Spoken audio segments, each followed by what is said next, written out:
Hi friends, welcome to my channel girly corner. आज हम आपको नमकीन बनाना सिखाएंगे जो कि हमने दिवाली में बनाया था और इसे छत्तीसगढ़ी में कटवा कहते हैं क्योंकि इसे कट करके बनाते हैं। तो चलिए देखते हैं।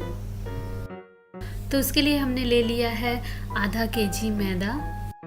अब इस मैदे में हम डाल देंगे थोड़ा सा नमक, लगभग आधा चम्मच। अब मैदे में मोयन डालने के लिए हम घी को गर्म कर लेंगे। लगभग 4 से 5 बड़े चम्मच हम उसमें मोयन डाल देंगे। मोयन डालने के बाद इसे हम अच्छे से हाथों से मिक्स कर लेंगे।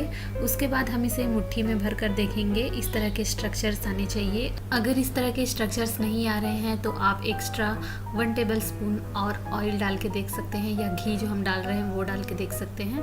उसके बाद हम डालेंगे 1.5 चम्मच कैरम सीड्स अजवाइन।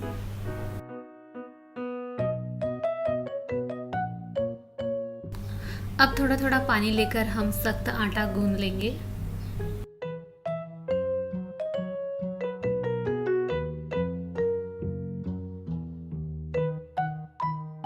अब इस तरह आटा हो गया है तैयार। अब हम इसे एक गीले कपड़े से, हल्के गीले कपड़े से इसे कवर कर लेंगे और 20 मिनट के लिए रख देंगे ताकि ये फूल कर सेट हो जाए। 20 मिनट हो चुके हैं। अब हम इसे थोड़ा सा और गूंद लेंगे ताकि ये अच्छे से मिक्स हो जाए और इसकी हम छोटी छोटी लोइयाँ बना लेंगे।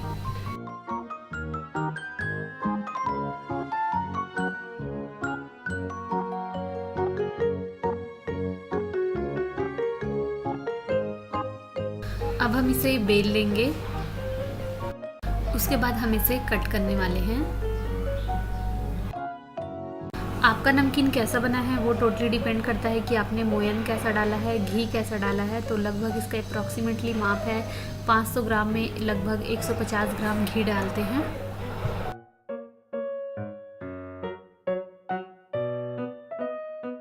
इसको कट करने के लिए हमने कटर का इस्तेमाल किया है जो कि मार्केट में इजीली अवेलेबल है। अलग अलग शेप्स में इसे आप कट कर सकते हैं जैसा चाहें और फिर हम इसे फ्राई करेंगे। एक लोई को बेलते वक्त जो बाकी बची हुई लोइयां हैं उसको भी हम कपड़े से ढक कर रखेंगे ताकि वो सूखे ना। मैदे को बेलते समय हमने और भी एक्स्ट्रा आटे का इस्तेमाल नहीं किया है, इसे हमने ऐसे ही बेला है।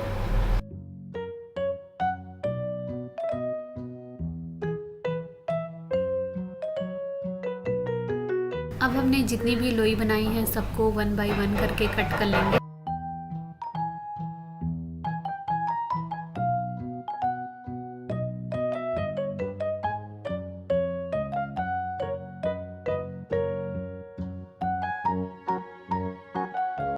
अब बारी है इन्हें फ्राई करने के लिए। तो उसके लिए ऑयल गरम हो चुका है। अब हम इसे मीडियम आंच पर रख देंगे और उसे मीडियम आंच पर फ्राई करेंगे।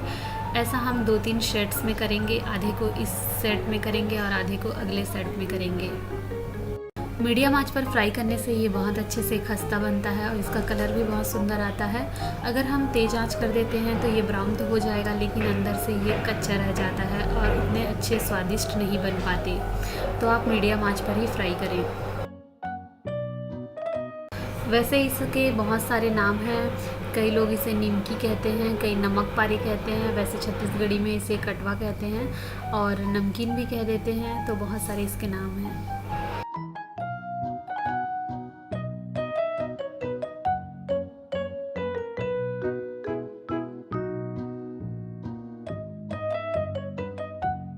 ठंडा होने के बाद हम इसे एयर टाइट कंटेनर में भरकर 1 महीने तक यूज़ कर सकते हैं।